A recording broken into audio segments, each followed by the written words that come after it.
अवतारी रंगरूप हे विठ्ठल विठ्ठल माऊली.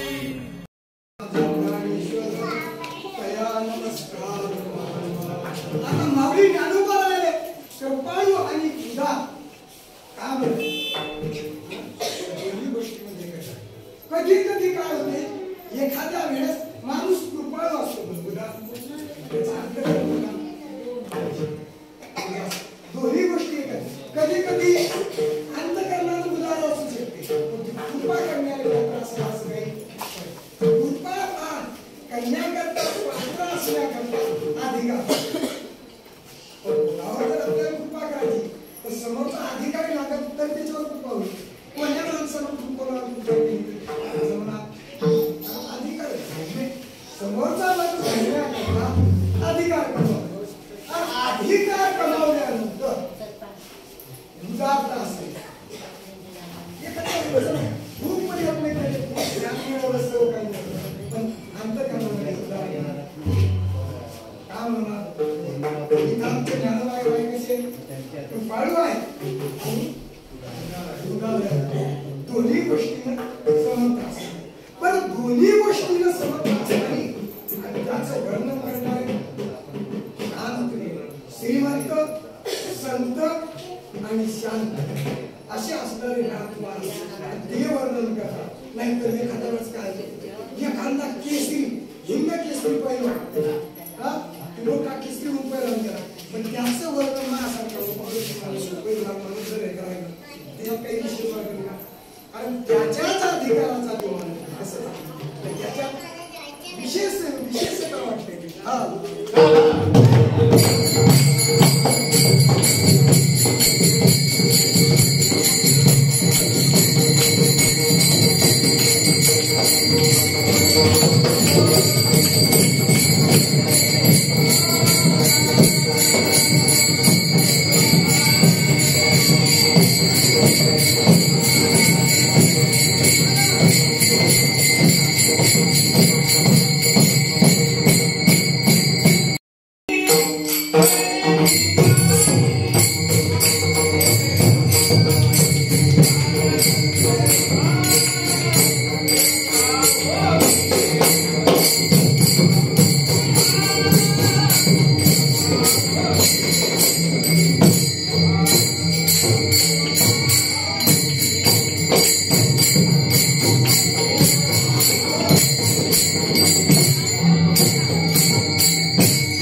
महाविष्णू अवतार असताना त्या मृत्यू लोकांना तेव्हा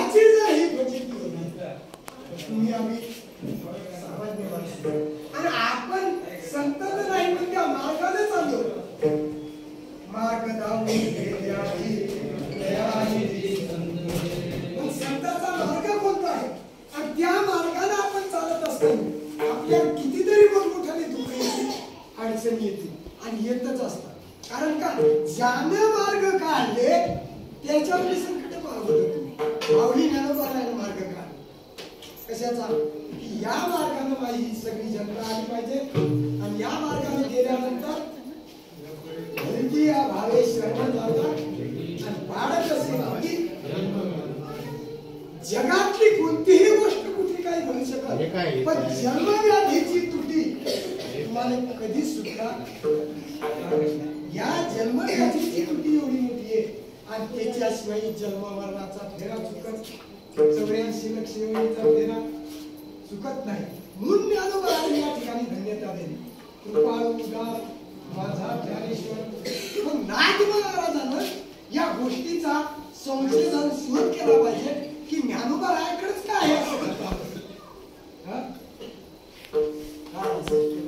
तुम्ही आम्ही विचार करा की माझे या जगात कितीतरी हे लेकरं आहेत अंश आहेत संत आहे मग तुम्ही संत वाय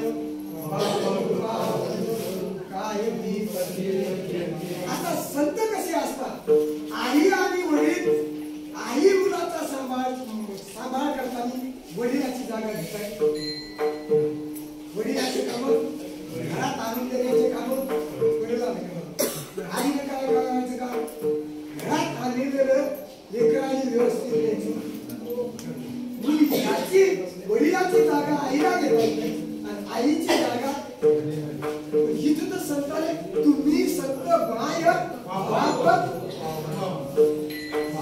कशा जागा दोन्ही जागा आईची आणि काहीतरी विशेष असते चला वडील आपल्या मुलाचं ते हित देऊन वाढवी ती हितासाठी आमचा मुलगा चांगला निघला पाहिजे भजना झाला पाहिजे कीर्तन झाला पाहिजे मोठा डॉक्टर झाला पाहिजे कलेक्टर झाला पाहिजे अशा प्रत्येक माणसाला वाटते आपला मुलगा मोठा झाला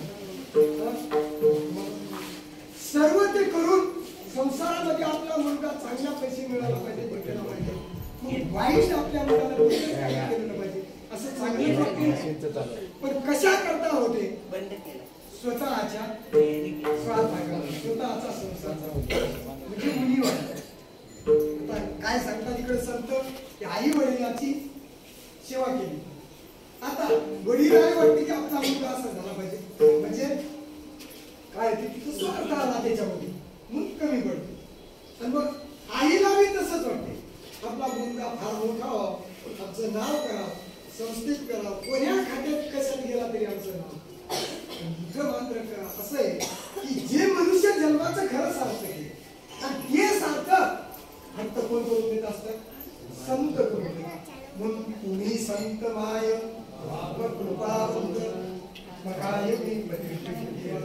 म्हणून या ठिकाणी आई आणि वडिलांची धन्यता करून संतांनी धन्यता जाते कारण संत हा असा करतात की आपल्या जीवनाचा खरा बदल ते करतात आई वडील हित देऊन वाढवते काहीतरी हितापोटी काहीतरी स्वार्थापोटी आपल्या मुलासाठी आमचा मुलगा चांगला हा मोठा व्हावा एवढं तरी काही हित म्हणजे उडवे पण या हितानं या विषयाच्या या संसाराच्या या हितानं आपलं बरोबर होते का बुवा त्याच्यासाठी काय करावं लागेल की आपल्याला संतांनीच भेटी जावं लागेल आणि ती या भावे संतांना भेटी द्यायला जावं लागते आपल्याला त्याच्याशिवाय आपली ममता होत श्री गुरुला भेटी जावं लागते तेव्हाच येतात म्हणून मग अशा जगामध्ये कोण येतो संतांनी किती आमच्या जीवाचा सर्व प्राण्याचा ह्या असतील ती उद्धार करू शकतील असे संत अशा संतांनी कोणाला भेटी जावं म्हणून ते हा भगवानच्या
स्वर्गीचे आम्हाला इच्छिता देव मृत्यू येता येते त्यांना एक दिवस म्हणजे आपल्या कितीतरी दिवस करायचा पाहिजे आणि कधी का आलं तुम्हाला मला हा मनुष्य मिळाला दुसरा चंद्र विकायला तो कळाला असे काय म्हणून तुकोबाला म्हणून या जन्माला आल्यानंतर काय करतात की बडवी हे वेळ सापडली संधी बरवी वेळ बरवी आहे कशी बरवी आहे कीर्तन आहे भजन आहे ज्ञानोबाराचा सोहळा महाराष्ट्रामध्ये हे आणि आम्ही या सोहळ्यामध्ये काय संधी बरवी हे वेळ आणि मनुष्य देह भजन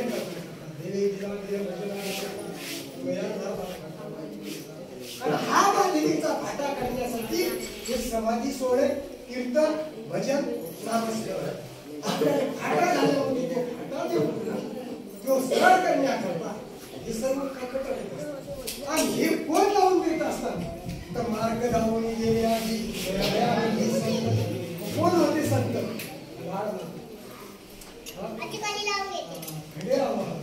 याने काय दाखवून दिले मार्ग लावून गेला काय मार्ग लावून गेला या ठिकाणी समाधी सोहळा करायचा आणि त्या समाधी सोहळ्याच्या निमित्तानं तुम्ही घरी असा आणि हा जर आता ही वस्तू नसती बाबा आपल्या वागली नसती तर आपल्याला मिळाला असतं आता कोण्या भागातून तुम्ही सर्व जणांकडे एका जागेवर आलो पण त्याचं आपल्याला महत्व कळालं पाहिजे आपण आता इथं 7 दिवस कशा करता आहोत आणि काय केलं पाहिजे आणि हे केल्यानंतर काय होते ते केल्यानंतर काय होते आपल्याला कुठे जायचं आणि आपल्या जीवनाचा मार्ग काय आहे ते आजच्या आपण म्हणून दाखवतो म्हणून ज्ञानोबाराच्या भलती या भावे वाढत असे तुटी जन्मआधीची जर तुटी पाडून घ्यायची असेल तर ज्ञानोबाराचा सोहळा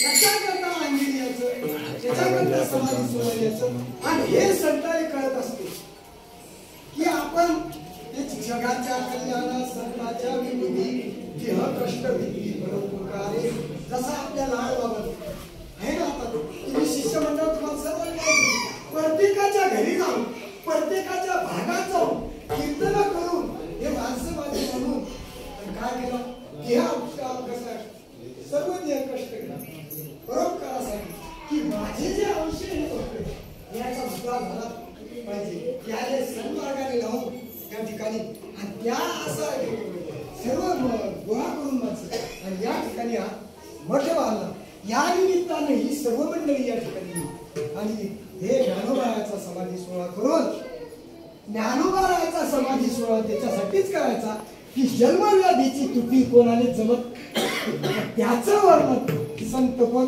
नाथ महाराज की ते खातं माऊली ज्ञानोबाराकडे त्या खात्यात जर आपलं नाव लिखाण करायचं असतं जसं वर्गणीत जर नाव लिहायचं असलं तर तिथं आपल्याला वर्गणी द्यावं फक्त आपलं त्या पासबुकामध्ये नाव पडत आणि आपण जर तिथं वर्गणीच दिली नाही तर नाव पडलं म्हणून वर्गणी दिली पाहिजे हा तसं ज्ञानोबाराच्या सोहळ्यामध्ये जर नाव पडून घ्यायचं असेल तर भक्ती रवीच्या भेरे म्हणून व्याभिचारी अव्याभिचारी भक्ती केली पाहिजे भक्ती करण्याची बी हे कारण भक्ती करण्याचे श्रवणम कीर्तनम विष्णू स्मरणम पादसेवनम आचरणम वंदनम दास्य सख्यम आत्मनिवेदन अशा विविध भक्ती 9 प्रकारची भक्ती म्हणून आपण भक्तीच्या बसलो पाहिजे भक्तीचे प्रकार माहिती असले पाहिजे भक्तीचे सर्व माहिती आता सगळ्या भक्ती जरी एका मार्गाने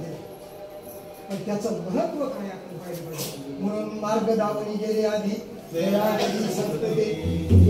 येण्याची पण हे चालू जाता पुढे काय म्हणून संत आपले असे पाहिजे की त्याच्या मागे गेल्यावर आपला पाय गुंथाळ्यात पडला नाही तर काय मग भजन करावं लागेल भजनात नरका जाणे मग भजन करून जर आपण कशावर अधोगतीला जात असेल तर भजन करण्यात काही उपयोग आहे का देवा? म्हणून सद्मार्ग काय आपण ते स्वीकारलं पाहिजे. एखादा माणूस एखाद्या माणसाच्या कामाला गेला, रोजानं गेला, या बाबाच्या रोजानं गेला, दिवसभर काम केलं आणि त्याने तसंच काढून गेल्यावर जमल का? काय द्यावं लागेल? मजुरी द्यावं लागेल ना. मजुरी दिली तर त्याचं फळ मिळालं. भजन करून जर पत्रात फळ मिळत नसेल भजन करून काही उपयोग नाही. म्हणून ते संताईनं मार्ग लावून दिले तर ते शुद्ध मार्ग आणि चोखट मार्ग धरला पाहिजे. केवढ्या पुता धरायचा? इथं आनंदीन आल्यावर 7 दिवस माणसाला असं होतं पवित्र्यात याच्यात हे केलं पाहिजे. आणि ते पांडुरंग परमात्मा माऊली ज्ञानोबाराचे ज्ञाने त्या सोहळ्यात आपल्याला गावाकडे जे काही खटाटोप केले परमार्थाचे, संसाराचे, व्यवहाराचे, चांगले वाईट काय असतील ते इथे येऊन सर्व फेडून टाकायचे. या समाधी सोहळ्यात येऊन पवित्र पावन मंगलमय या सोहळ्यात येऊन ते सगळे इथे येऊन फेडून टाकायचे. इथं उपाधी लावून घ्यायची हे सरळ ऐकून घ्या. पांडुरंग परमात्म्याच्या पुढे सांगण्यात आले. आणि इथं लावून जर उपाधी गेला तर तो संपला, अडकला. समजून घ्या. जे गावाकडे काही केलं त्याच्याकरता सोहळे असतात, त्याच्याकरता हे असतात. हे संतांचे कार्य कशा करता दिस का? त्याचा योग्य माणसाला मार्ग मिळाला पाहिजे. ग्रंथ पाठ एक ओळी घराची ग्रंथातली आपल्याला पचनी पडत ती सांगायची.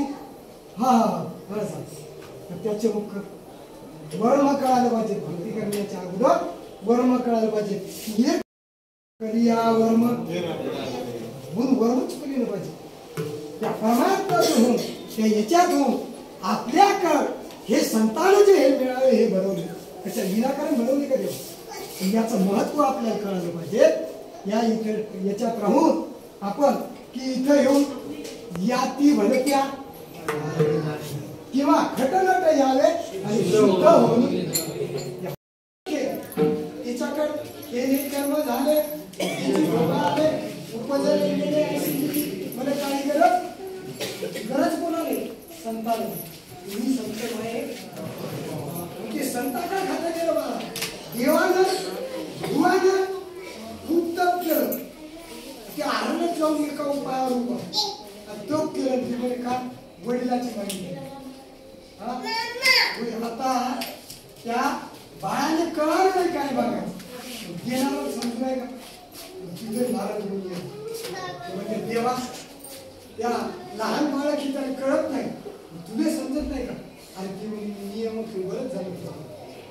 संतांना सांगितलं मग ना तरी ध्रुवासी मधुबनी केले का कपोल करी शंखे शिवितले आणि मग वेदाची म्हणते लागला. जेव्हा कठोर शंभराच्या याला देव नियामक आहे की जे मागितलं तेच देणार. पण आपल्याला कधी मागायचं नाही कळत.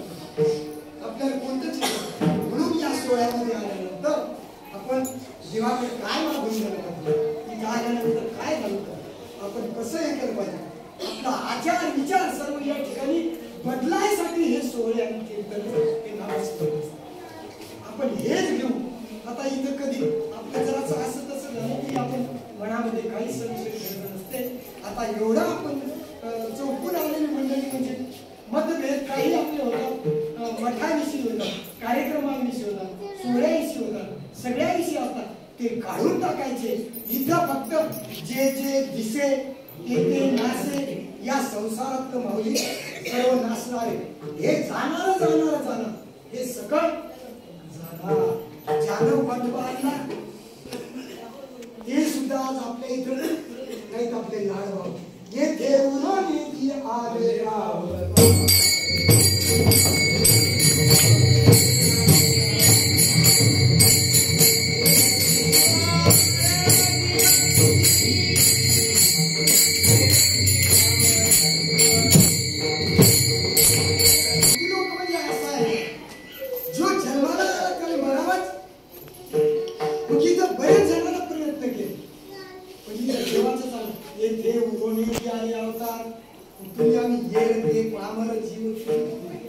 आपण काय करणार इथे राहू शकतो?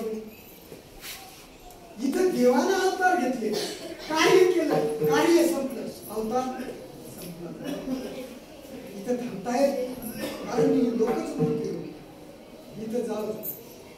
म्हणून इथं देवाला सुद्धा राहता येत नाही या ठिकाणावर. तुमची आमची का मग काही जीवानं मोठ्या आता साधारण सांगत नाही मोठ्यात मोठा जीव सांगतो रावण. त्यानं सर्व प्रयत्न केले, सर्व विद्या सर्व कला भक्त सर्व शिकला आणि त्यानं मला भरायचंच नाही बा. हिरण्यकशिपू आणि रावण तो भांडण केले. काय केले? रावणाने अमृताची कुपी आपल्या हृदयात साठवली. मरायचं नाही त्याच्यासाठी आपण फेमस तरीही इथं हिरण्यकशिपूने खूप प्रयत्न केले या मृत्यू लोकांवर. वही नाही खाली नाही, पाताळात नाही आकाशात नाही, डावीकडे नाही उजवीकडे नाही, घरात नाही दारात नाही, तरी त्या बापाने ठेवलं. अरे ते म्हणजे माझा नियम होतं काही ते लोक पण काय इथं नाही काय जिथं काही गोष्टी जमत नाही त्या करू तिथं भल्यानं प्रयत्न करून पाहिजे. वेळ बसला जमत म्हणून त्याच्याकरता इथं नाही काय. मग आता तुमचं आमचं आयुष्य वाढा इथं पुढे रावणाच्या याच्या पुढे याच्या खात्याबरोबर आपलं आयुष्य वाढलं. रावणाने किती बायका होत्या? त्याचे मुलं घरात त्याचे माणूस घरात त्याचे तो जर राजकारणात उभा केला खासदार त्याच्या घरच्याच मतावर निवडून गेले एवढा मोठा राहील तिथं तुमची आमची कुटुंबाचा काही व्यवस्था नाही. आपण साध्या पंचवार्षिकीने निवडून येत नाही. हा आणि प्रयत्न एवढा खटवतो कशाचा मंदिर कोणाला काय इथं सर्व झाला आहे ते जीवन आनंदी आणि कसं जगता येईल आणि या जीवनाचा या जीवाचा आपल्याला उपयोग करून घ्यायचा की हे जीवनाचा फायदा करून घ्यायचा. विनाकारण गेलं पाहिजे फक्त भक्त कशाला देवीला द्या फक्त भजन करण्याकरता हा देव आणि या देहानं एवढ्या खटाखट वाढवले की काय काय करू कसं कसं करू कोणाचं आणू किती आणू लबाडून आणू लुबाडून आणू चोऱ्या करून आणू काय करून आणू काय काय प्रयत्न करू तोंडावर एक बोलू का माघारी एक बोलू याची खुशी मिळू का त्याच किती प्रयत्न करायला आहे जीव ज्याचा ते अभ्यास करा. एकच ज्याचा ते अभ्यास करा. माऊली इथं फक्त एकच चालत हे सगळे खटाटे तुमचे बंद होईल. इथं जोडोनी जोडोनी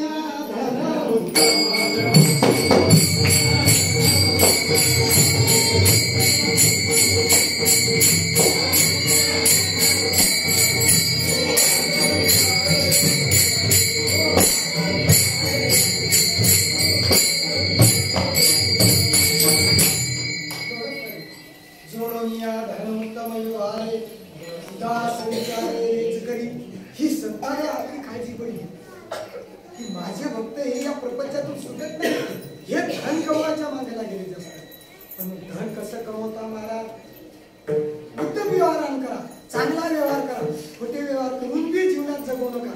आणि जर करता आता तुमचा पुढीचे मोठमोठाले 12-12 ताळे बिल्डिंग बंगले बांधून सुरे आणि त्या माणसाची अवस्था शेवटी बाबाने संडास लागली खोकला येते हे येते मग बाबाने खाली खोली बांधा 12 ताळे बंगल्यात ठेवू नका. ते काचाचे बंगले ते खराब करतायत त्याच्यात संडास करतायत मग त्याच्यासाठी खाली बांधा ते असे पण मग एवढी जागा एवढा बंगला बांधला मध्ये कुठे ठेवलं चाललं बाबा ते म्हणतात बाबा हे खटाटो वाढवण्या करता नाही मग करूच नका का करा. आलं ते तुमच्या भागाला आलं ज्याच्या नशिबात भाग्य श्रीमंती आहे. आपल्या नाथ महाराजाकडे श्रीमंती नव्हती का पण तिचा उपयोग चांगल्या सत्कार्यामध्ये काही दान अन्नदान वस्त्रदान काय करता येईल तुम्हाला त्याच्यात करायचा. आणि उत्तम व्यवहाराने जर हे केलं तर त्याची म्हणजे आपण ज्या मार्गाने चाललो किंवा ज्याच्याकरता आलो त्याचं फळ आपल्या पत्रात पडलं पाहिजे ना. मनुष्य जन्म कशासाठी केला? पशु काय पाप ते उत्तम मध्यम भोग भोगी. आता पशु पक्षी हे कीर्तन भजन जाणतील काय तुम्हालाच ते कळते भजन म्हणण्याचं म्हणून ते भजन कसं केलं पाहिजे त्याच्याकरता हार केला त्याच्या म्हणजे देहाचा उद्धार फक्त एक माऊली ज्ञानोबाराय करतात. म्हणून कृपाळू उदार माझा ज्ञानेश्वर तया नमस्कार. न पाहे अशी कुळाचा विचार भक्त करुणा करत द्या. आता हा विचार करत असताना माऊली ज्ञानोबा इथं कुळाचा विचार आहे का, इथं वर्णाचा विचार आहे का, इथं धर्माचा विचार आहे का, इथं काळाचा विचार आहे का, कशाचा विचार आहे? इथं कुळाचा आहे. कोणत्या कुळाचा आहे? यातायाती धर्म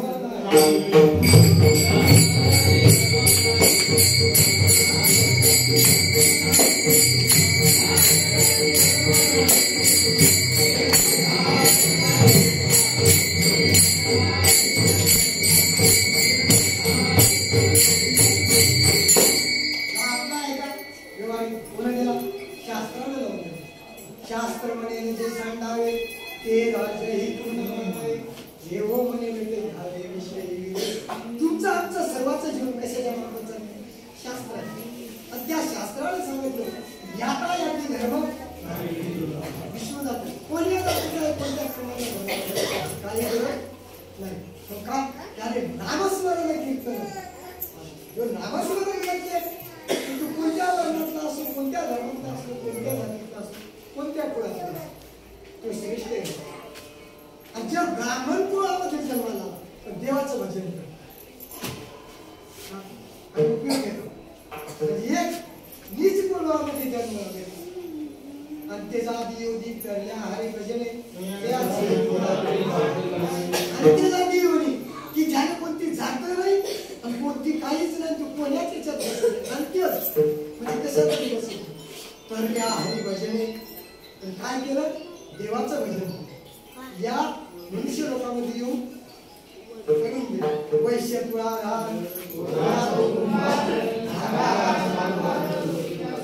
बघून घ्या तुम्ही संतती कोण्या कोण्या कुळात कशा जन्माला पण आपला उद्धार करून कशावर फक्त देवाच्या करण्या हरी. आता न पाहे अशी कुळाचा विचार भक्त करुणा करत ध्यान. नाथ महाराज सांगतात माझी ज्ञानाबाई अशी आहे एवढी करुणा करे कृपाळू. आता पहिल्या चरणामध्ये समभाव सांगतात. कृपाळू काय आहे? पहिल्या चरणाचं तात्पर्य समभाव. कोणी कृपाळू आहे आणि उदार आहे म्हणून सम स्व नाही. पहिल्या चरणामध्ये स्वभाव सांगितला. माझ्या ज्ञानोबाचा कसा स्वभाव आहे? कृपाळू आहे, उदार. म्हणजे ज्याच्याकडे कृपाळूता आणि उदारता असते त्याचा स्वभाव कसा आहे? स्वभाव आहे. माझ्या ज्ञानोबाचा कसा स्वभाव आहे? कृपाळू आहे. आणि आता दुसऱ्या चरणामध्ये काय सांगितलं? समभाव. पहिल्या चरणामध्ये स्वभाव सांगितला. ज्ञानोबाचा स्वभाव कसा आहे? कृपाळू आहे आणि उदार. आणि दुसऱ्या चरणामध्ये अभंगाच्या समभाव सांगितला. समभाव काय? भक्त करुणाकर काय समभाव. की कोणी कोण्या कुळातले कोण्या धर्मातल्या हा ज्ञानोबाच्या अभंगातला काय समभाव. पहिल्या चरणात स्वभाव सांगितला ज्ञानोबाचा माझे ज्ञानोबा कृपाळू हेतू आहे. आणि दुसऱ्या अभंगाच्या चरणात नाथ महाराज त्याचा काय सांगतात? माझ्या ज्ञानोबाचे काय न पाहे अशी भक्त करुणाकर.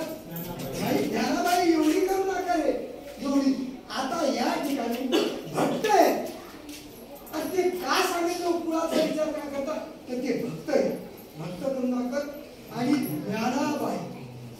आता ज्ञानाची जे सागर आहे तो बाई इथे स्त्रीवाचक शब्द आहे. ज्ञानोबा पुरुषवाचक ही स्त्रीवाचक काय शब्द आहे? ज्या अर्थी स्त्रीवाचक शब्द येते त्या अर्थी काहीतरी इथे अर्थ दडलेला असतो. ज्ञानाबाई माझी भक्त करुणाकर ज्ञानाबाई आहे त्या अर्थी ही बाई आहे. लेकर असले आणि ज्या अर्थी बाई ही लेकर असले ज्ञानाबाईने कोण लेकर मुक्त आहे, साधक आहे, सिद्ध आहे आणि आत्मे. मग मुक्ता करता काय केलं? साधका करता काय केलं आणि सिद्धा करता काय केलं पुन्हा आमच्या महाराष्ट्रीय भक्ताचं मग देवानं म्हणलं ज्ञानोबा राहायला सांगितलं की देवाकडे मागणं मागू लागले बसायला देवा काहीतरी द्या नाही देव आले म्हणा संत मागे ज्ञानोबाला आता देवाचं काय देवा हा मी मागतच नाही देवानं लय हट्ट घेतल्यामुळे ज्ञानोबा राहिले मागायचं देवा मागूच का काय मागितलं आता विश्वास येणे वाक्य मी कोणाकरता मागितलं मला गोष्टी माझं द्यावे कोणाकरता मागितलं हे बसायला आमच्या बसायला कोणाकरता ज्ञानोबा काही पाहिजे होतं का पण देवा तुम्ही म्हणताच तर माये या ठिकाणी बघते मग सगळ्या करता सिद्धा करता साधका करता योग्या करता सर्व करता केलं माझा हे वर्ग राहिला त्यानेच कुठेच याच्यासाठी काय करा की त्याचं रिकाम पण नाही कामातून रिकाम पण नाही नोकरीतून सुट्टी मिळत नाही ज्ञानोबा राहायच्या सोया येण्याकरता येता येत नाही खूप अडचणी आहेत हे करतात आता मी दमणार बोलू काय होत होती आपलं साधन सगळं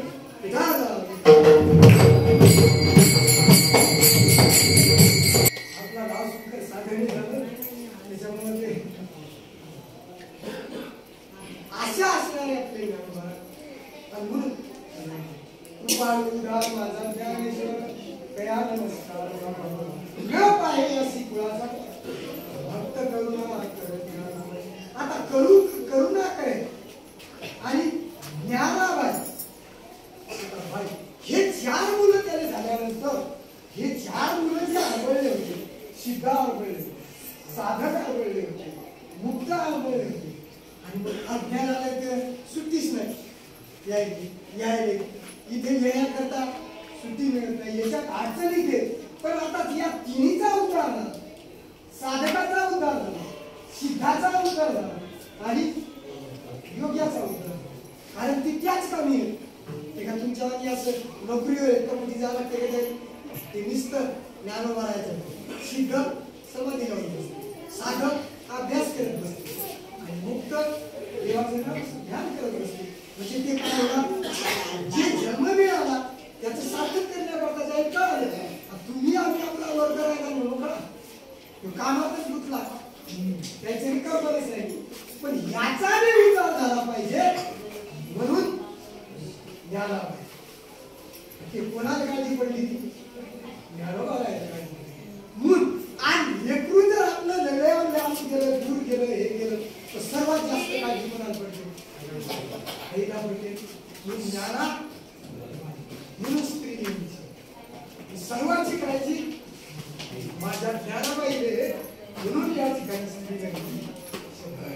आणि या चारही वर्गाची काळजी सगळी जनतेचीच काळजी असते आणि ज्ञानोबा काय करते म्हणून या ठिकाणी राहला आणि म्हणून तुम्हाला आम्हाला इथे येऊन घटनाटे यावे या पवित्र सोहळ्यामध्ये राहा आणि सर्वांनी कळते कसं राहायचं कसं वागायचं काय करायचं कसं राहिलं पाहिजे की आपल्यापासून कोणाला त्रास नाही असं या सोहळ्यामध्ये येऊन आपल्याला हे करायचं म्हणून कृपाळू उदार माझा ज्ञानेश्वर म्हणून भावनी ज्ञानोबा उदार आहे कृपाळू आहे दया नमस्कार एकदा नमस्कार सांगितला वारंवार करायचं की वाईकडे हे साधन कुठेच पंढरपूर परमात्माकडे गेले तरी हे जन्माचा उद्धार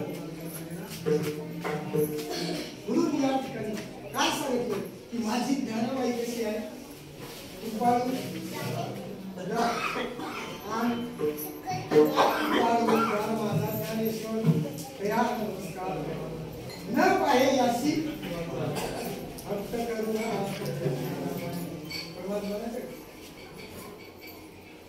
न पाहे न पाहे याती पुराता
याची अशी ज्ञानाबाई म्हणून त्या ठिकाणी बाई बाई हे शब्द येतात की ज्या बाईला स्त्रीला काळजी असते तशी या ठिकाणी पहिल्या चरणामध्ये स्वभाव सांगितला ज्ञानोबारायचा माझे ज्ञानोबाराय कसे आहेत आणि त्याचं वर्णन करणारे शांती ब्रह्म एकनाथ आहेत माझे ज्ञानोबाराय कसे आहेत पहिल्या चरणामध्ये स्वभाव सांगितला दुसऱ्या चरणामध्ये समभाव सांगितला आणि तिसऱ्या चरणामध्ये आपल्याला आता स्नेहभाव भरतीया भावे आळत असे किती या चरणाचा आपण आत्मपूर्णा छोटा पाहू त्या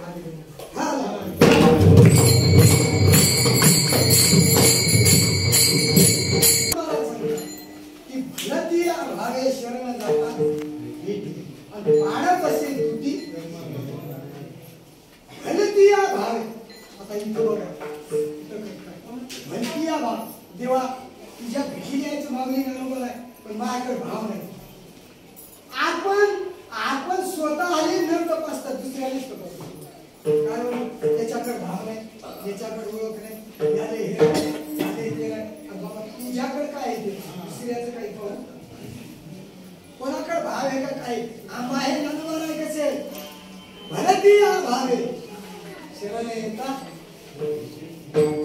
ज्ञानोबारायची आमच्या भेटाची आहे की भलतीया भावे देवा माझ्याकडे भाव नाही मला भजन येत नाही मला गायन येत नाही मला स्वर नाही मला ताल नाही मला वाजवाय ताल नाही माझ्याकडे कोणतंच साधन नाही माझ्यावर कपडे नाही धड तरी ज्ञानोबारायचं भलतीया भावे शरण येता आता बरेचशा मंडळीच्या इथं कसं काय की बाबा